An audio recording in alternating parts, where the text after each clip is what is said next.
What's up, everybody? Welcome to Move the Sticks. DJ Bucky back with you. Buck, how you doing, man? I'm excited, DJ. I am excited because we have a great guest today. Notre Dame head coach Marcus Freeman comes on. And man, we've talked off air. This guy has a presence about him. I'm excited to kind of pick his brain a little bit about all things that are going on with the Fighting Irish. Yeah, no doubt. I'm always so pumped for these podcasts when we get a chance to talk to these type of guys because you're talking about leaders, no doubt, but you're also talking about pressure. So a lot of times the great leaders emerge when you have pressure situations. You tell me, is there a bigger pressure job than the head coach of Notre Dame?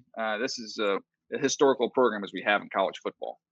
Oh, yeah. I can't think of a program with more pressure on them than Notre Dame. The expectations are through the roof. The standard is sky high. They expect their team to not only compete for national titles on the field, but they expect them to be able to dominate in the classroom as well. And I know there are a lot of schools that talk about it, but look, man, when you go through, and we've done it from the scouting biz, like it's hard to get through there and not be an achiever. And so, yeah, he has a tremendous amount of pressure because you not only have the alums, you have the Subway alums and all of the things that go along with Notre Dame from yesteryear to now. The expectations are through the roof. No doubt. Also, he's got a chance to coach some really good players this year. You look at their roster. Michael Mayer, tight ends, a big time prospect. Isaiah Foskey, a defensive end, coming off an 11 sack year. One of the top centers in the country, and Jarrett Patterson, and a safety transfer, Brandon Joseph from Northwestern. So get a chance to get his take on those four players during this conversation, as well as Buck can actually share something with Coach that you got to stick around for because you're going to love this. It's other sport related, and yeah, spoiler alert, it ain't baseball and it ain't basketball. So stay tuned for that part of the conversation. It's outstanding. Without further ado, here's our conversation with the head coach at Notre Dame, Marcus Freeman. All right, Buck, excited to have our next guest with us here. We got Coach Freeman from Notre Dame joining us. And Coach, first of all, I guess my question is, when was that moment where you kind of woke up and said, holy crap, I'm the head football coach at Notre Dame? It's been really, I can't tell you countless days since I actually had that phone call. Again, it becomes what you do now, a part of your life, but I still have those days where you wake up and you remind yourself, man, of what the great opportunity and the privilege you have to be the head coach here. You know, Coach, and thinking about that, because everybody wants to be a head coach at a big level. So now to have your opportunity, what was the first thing that you did when you were named the head coach at Notre Dame? The first 48 hours, I wasn't allowed to do anything. You know, I was told on a Wednesday that hey, we're going to name you head coach, and from Wednesday to Friday, I was under strict orders to don't answer your phone, do not talk to anybody. But what I want to do is get around my guys, you know, and that's what I want to do. And that Friday, there's a video out of me being able to be introduced to my players and us embracing. But that's what I want to do. I want to be around our players who were asking, hey, who's the head coach? Are you going to be our head coach? And that's what it's all about. It's always been about the players. It's about serving our players and helping these young people reach their goals. Coach, I'm curious what happened after that moment. I saw that video is so awesome, that individual moment. But I'd love to know what your message was to those guys after that embrace and that celebration. What was the message of where you need to take this thing going forward? Well, I was really focused on the short term, right? And that was trying to prepare for a bowl game. I owed it to the seniors and to those guys that have put so much sweat and equity into this program that, hey, we're going to do everything in our power to try to finish off that season as champions. And we didn't accomplish that goal, but you know, I think we all grew from that situation. We learned, you know, and that's what I tell them all the time, man. You win or you learn, and be able to learn from that opportunity and that situation, I think will help continue to develop us and continue to motivate us as we move forward. You know, Coach, yeah, so it's interesting. I'm glad that you kind of talked about that opportunity to kind of be the head coach during the bowl game and the bowl game prep. No one can tell anybody what it's like to be a head coach. So that was kind of like a trial run. What did you learn in that brief period, getting the team ready to play in the bowl game, that you think can help you going forward as a head coach? Well, I think I go back and I look at the preparation and you look to figure out why we weren't successful in that game. And I think you learn many things, but the biggest lesson I learned was we got to be intentional in terms of, you know, how we're coaching, but who we're bringing into this program. And so I kind of went back and said, okay, this place deserves the best coaches in the country. We got to be very intentional in terms of who we bring in here and how we teach our players. And so, because they deserve the best. And we made a couple changes, and I feel like we've got an unbelievable coaching staff. And now we always evaluate, man. We always look at the training, the bowl game preparation in terms of how to prepare for a game. Then you look at spring in 15 practice and how we prepare. And so you always formulate those thoughts as you go into the fall and prepare for your first game in a season of 12 games. Coach, I wanted to ask you this question as I've been following your coaching career, because I feel like a lot of times we talk about in what we do on the scouting side, the evaluation process, and you do that in recruiting. Then we talk about the X's and O's and the schemes that everybody uses. But I feel like maybe that missing ingredient, something you've been so good at, is a development portion of this process. Where did you come up with your development plan with these guys? Because I can look at the guys that you get your hands on them, and to see the improvement that they make over time has been quite impressive. I think he's just developed over time from my own development to seeing others. And every place I've been, I try to learn, right? You try to grab something from everybody you're around. And I still think we have to remember that as much notoriety and as much celebrity status maybe some of these young people will have, they're still young people, and they're still 18 to 22-year-olds that need to learn and need to develop. And how do we continue to develop them? How do you always find ways to find a better way? That's something that I believe in, is challenge everything. Find a better way to teach them. Find a better way to coach. Find a better way to do anything you're doing. And so I continuously challenge myself. I challenge our staff to always evaluate what and why we're doing things, and let's see if we can find a better way. Coach, having watched you from afar and watched your career going from Cincinnati down to Notre Dame, the one thing that has always struck me is you appear to have great relationships with your players. And sometimes on the outside, people can perceive that to be that quote unquote players coach. And sometimes it's viewed in a negative light. Can you tell me why it's really important to have great relationships with your players when you're trying to push them to another level as a head coach? Yeah, I say this all the time. Like, I am a player's coach, and what does that mean to me is that there's no great coach without great players, and that means we better recruit great players. We better make sure that we understand that if we don't have great talent and great players in our system and our program, then we're not going to be great coaches. But the other part of that is how I like to lead, and I tell them all the time, as a teammate. And yeah, I'm the captain, and I set the standards, and I hold each other accountable. But we're all in this thing together. They cannot depend on one guy to continue to hold each other accountable. We all have to do it, and we're in the fight together. We're going to win together. We're going to lose together. But you're going to have a coach that loves you, that's going to push the heck out of you to make sure you reach your goals. But at the end of the day, I'm going to respect you and make sure that you got a coach that has your back. Coach, I'm curious. A lot of that comes about with getting the right people in the building. When you're going through that evaluation process, that recruiting process, is there some non-negotiables with you when you're talking about players coming into your program?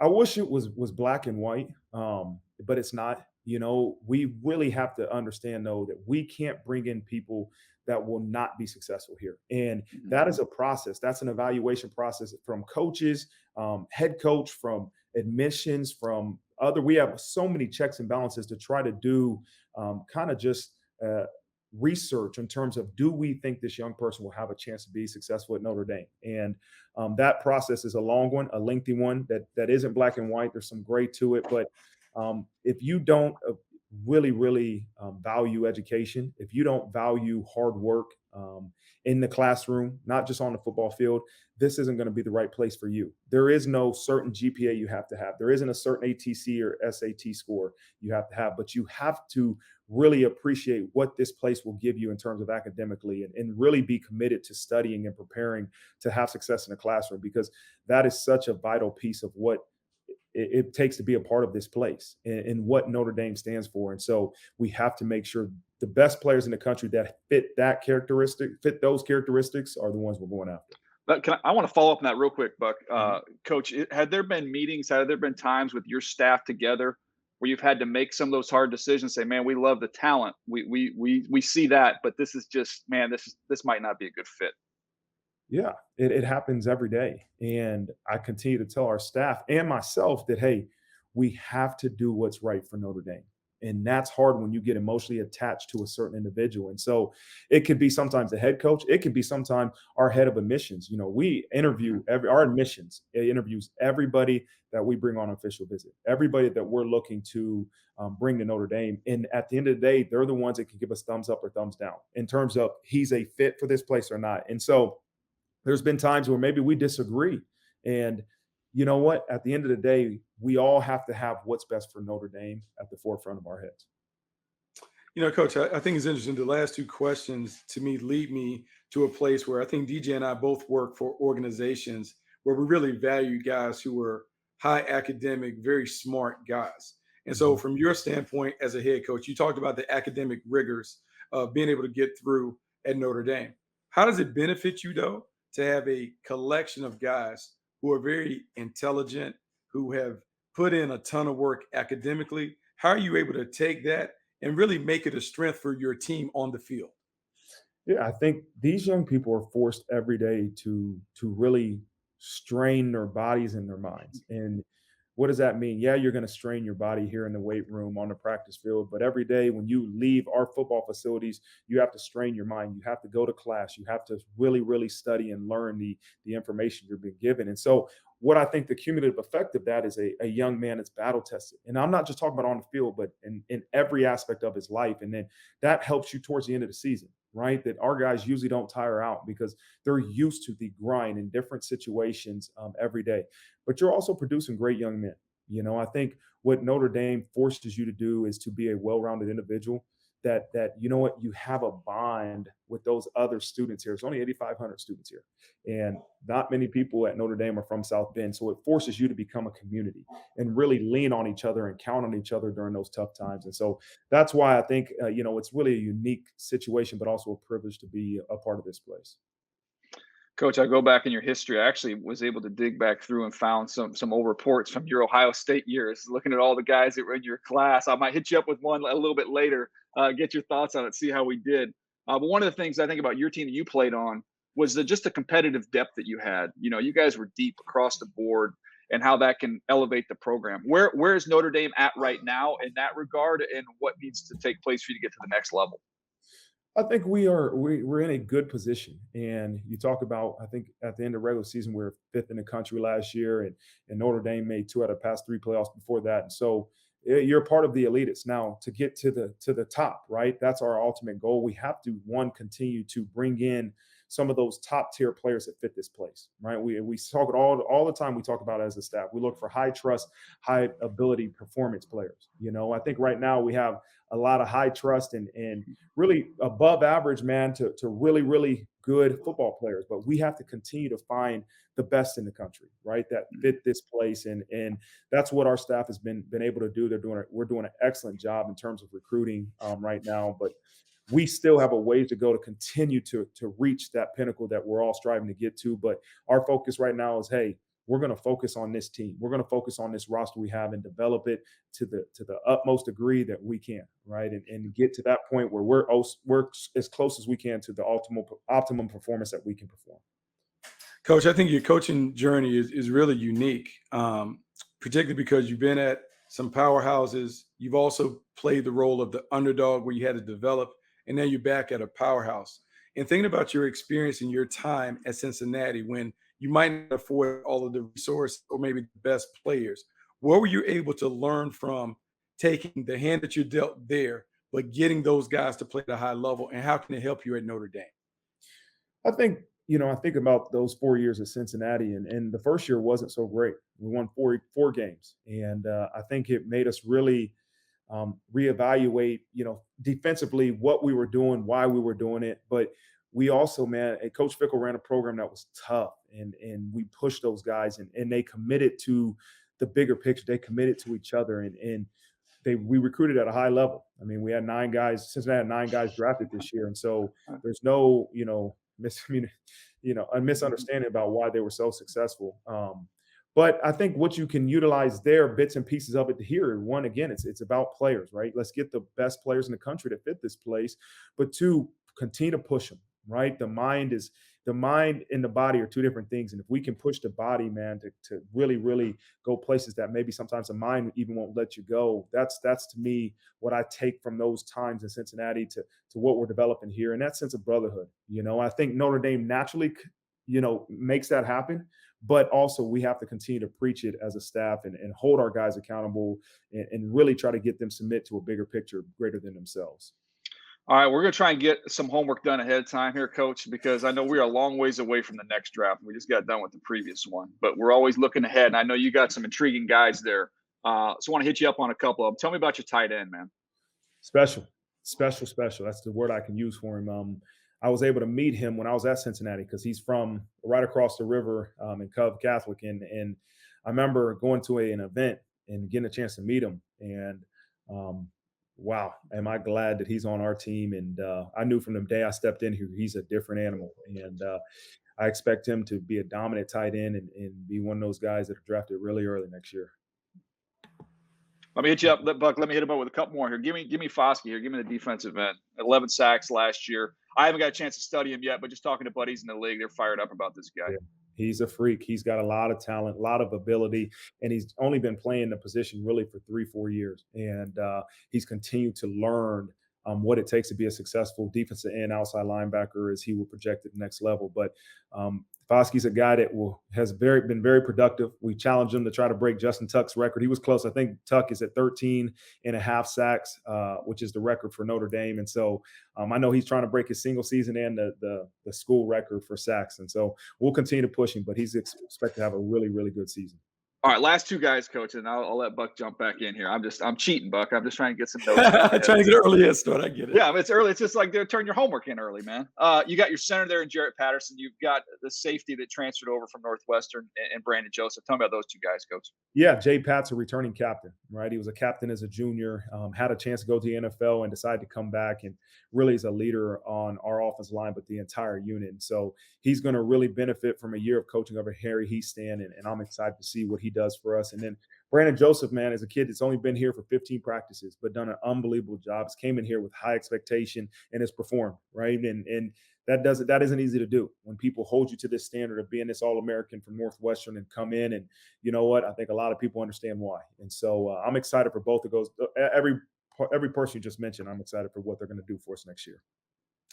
Coach, I know the standard is high at Notre Dame. Like I played with a bunch of Notre Dame guys down the line, and I know the expectation, you guys don't give out rings for anything other than national championships. Mm-hmm. And so for you, as you think about your first season, what would be successful in your eyes? Not necessarily in terms of win totals and those things, but what should the product look like on the field if it's a successful team, according to Marcus Freeman?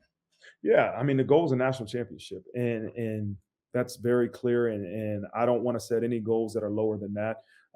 But then you can say that, but then what is your focus every day? It's not to go out there, hey, every day we're national championship. No, we're saying that's our goal.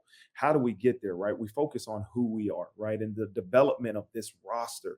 And you know what? We do want to be a tough, a disciplined, and a team that doesn't have a lot of penalties, that can run the ball and stop the run and score points and obviously keep points off the board. And so all those things encompass what I want this team to be about and look like. But ultimately, you have a maximum level that you can perform at, right? And I think every day our focus is to get as close as we can to that maximum level, so that in those 12 guaranteed opportunities that we have to play this game, you know what? Let's perform as close as we can to that maximum level, and let's see where that leads us to.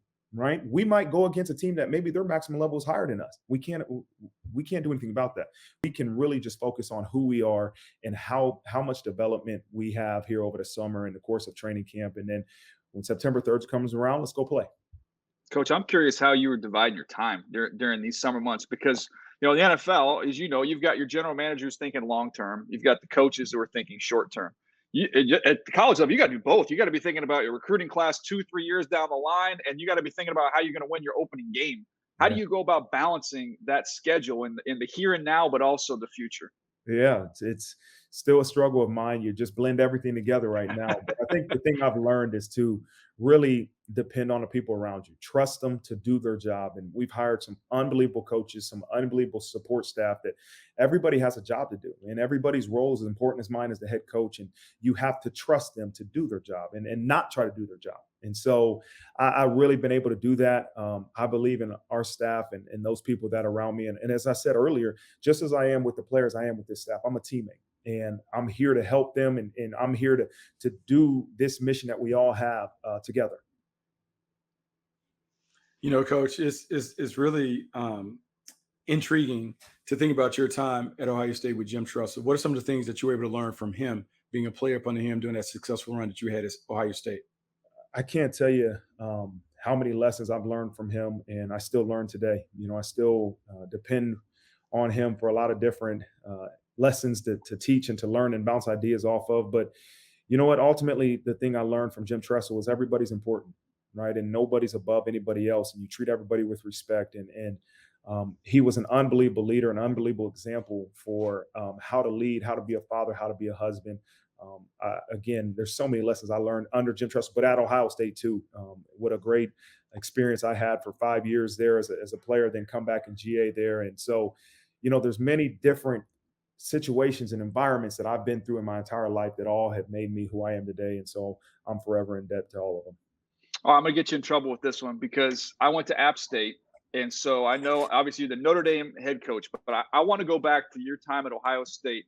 Where were you when we beat Michigan, and how good did that feel? Be honest. I was at Ohio State. We were playing a home game, and I think I saw that in the locker room. They were playing that in the locker room. And so I'm not going to say on here if I was happy or upset, but I'm just going to say I did see it. And I remember seeing that field goal being made. And that's how I'm going to end that.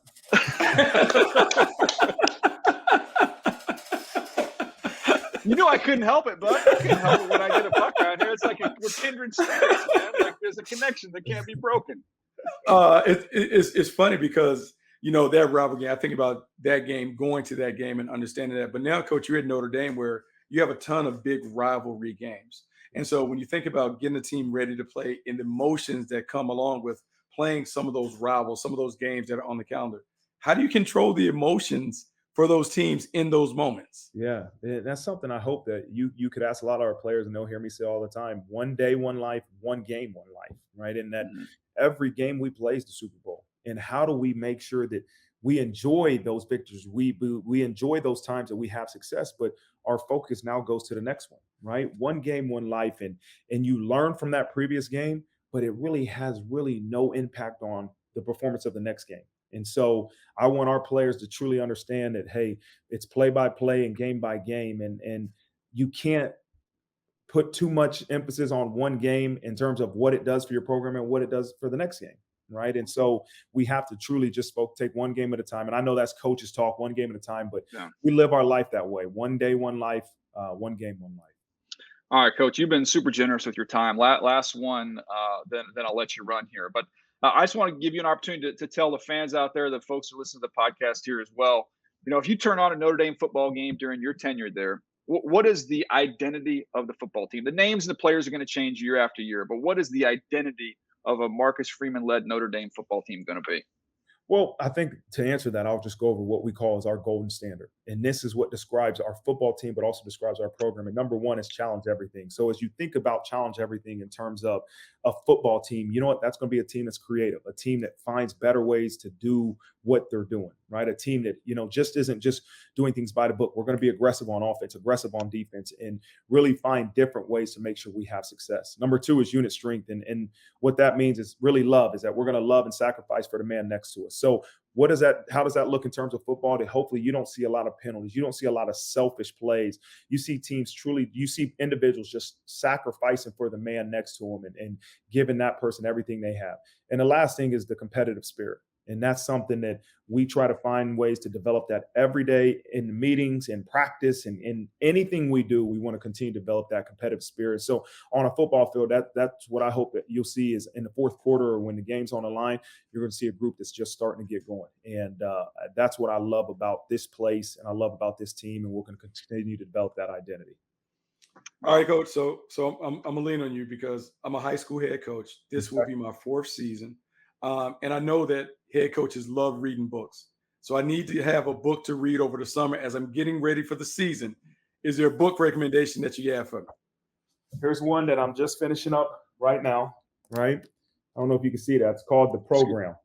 Oh, nice. Oh, wow. The Program. And so it's really about, some military type leadership, but just talks about setting standards, right? Setting standards, holding guys accountable, right? And they all got to be aligned with your goals. And so that's been really beneficial to me. Something it talks about in there is about, hey, there is no such thing as a leader by example, right? And that, hey, if you're a leader by example, that means you do whatever you're asked to do really, really well, but you don't say anything, right? So I just said, just say that's what you are, instead of, we need more leaders, right? And that hold each other accountable, and that really, guess what? Your job is to take care of the team, because if you see somebody performing underneath the standard, right, or below the standard, and you don't say anything, that becomes a new standard. So those are different books I'm reading. Well, that book right there is one that I'm reading right now that is truly going to help me. Okay, so I got one for you. I don't have a book for you, but I'm going to advise you, study up on the Tampa Bay Lightning's culture. Okay. They're going for their third straight Stanley Cup. And in reading and consuming everything that they're talking about, Coach, it is player first program, high level of accountability, and playing the right way. This is a team that, look, they've won the third most playoff series in a row. And when you dig down, they talk about holding everybody from the stars to the new rookie accountable, and the players police themselves. It's a great culture to study and really dig into. Well, how do you learn about Look, that? so there's a lot of different articles and stuff Okay. on the Athletic now, because they're in the Stanley Cup with playing the Avalanche. There's a lot of stuff that's talking about it, and their coach, John Cooper, is outstanding. But I consumed a bunch of podcasts and a bunch of stuff. I kind of do that, like when we're going through the playoffs, and I'm like, oh, the Heat are here. Why are the Heat always here? So then you go and kind of dig down and figure out what they're doing. The same thing with the Lightning. But I just came off a weekend where I kind of dug into the Lightning, and the common denominator is accountability. All those teams that do it year after year after year, they find a way to hold guys accountable. So when you talked about that book, The Program, it reminded me of what I studied over the course of the weekend. Love it. I love it. There you go. There you go. I love when we go back and forth like this. Buck, that was like when I sat next to the assistant GM of where he's with the Kraken, the new team in Seattle. And he had told me, he was talking about Tampa Bay, and it was at the trade deadline. And he said, if you look at them and study them every year at the trade deadline, they don't go for any type of big names like big impact guys. He said they always just get glue guys. They get guys that are veteran, like glue guys, and they're like, those are like their little missing pieces. And then they do the same thing every year. But yeah, I don't know a darn thing about hockey, but the team building stuff translates no matter what you're studying. I like that. More glue guys. We need more glue guys. I like that. There you go, Coach. You're the best, man. It's been a pleasure to visit with you. Hopefully the first of many, and hopefully we get a chance to visit again as we get through the fall. Appreciate you, man. Awesome, man. Thanks, guys, for having me on. What do you think, Buck? That's an impressive guy. I mean, I remember scouting him back at Ohio State, and I think you can say, okay, he's a young head coach, but this guy still has paid his dues. He has worked his way up through programs, and I'm stoked that he has this opportunity at Notre Dame. I think they're in good hands. Yeah, I think they are in great hands. He's in great hands, one, because I think he's an excellent man. I think when you talk to people about him and his interactions and conversations with his players, and the way that there's a healthy and mutual respect between he and his guys and how they respond to him, I think that video after he got the job and walked in speaks volumes about the connectivity that he has with his team. I'm excited. Now, I know it's a tough job. It's one that he is going to have to learn quickly, and he's going to have to kind of make mistakes, hopefully, while he's winning games. But, man, I just love the fact that he has an opportunity on a big stage with a program that has the resources that might allow him to reach his potential as a head coach. All right. I want to just touch on three things here. The three things he mentioned, that identity of the Notre Dame football team. Give me your thoughts on kind of the three mentioned: challenge everything, unit strength, competitive spirit. What stands out to you? Well, challenge everything to me is, look, man, let's dare to be different. Even though things have been kind of status quo at Notre Dame for a while, like there's no reason why these guys can't be in the Final Four. They've been in the Final Four. They've been in the playoff. They have seen what it is. But he talked about, the biggest hurdle is going to the next level. And some of that is talent acquisition to go with the talent development. And so they got to challenge themselves to find a way to develop the players that they get while also challenging the norms when it comes to recruiting the best players, the players that are willing to embrace the challenge of dealing with the academic rigors of succeeding at Notre Dame, while also playing a very competitive schedule that is really going to reveal if you're an A-level player or not. No doubt. I just look, sometimes you can argue about the plan, this plan or that plan. The whole thing to me is you got to have a plan, you got to believe in it. And you can tell listening to him talk, he believes wholeheartedly in everything that he's preaching to these players. And they have a talented roster. So it's going to be fun to follow Notre Dame in this upcoming season. Anything else you want to add before we get out of here, Buck?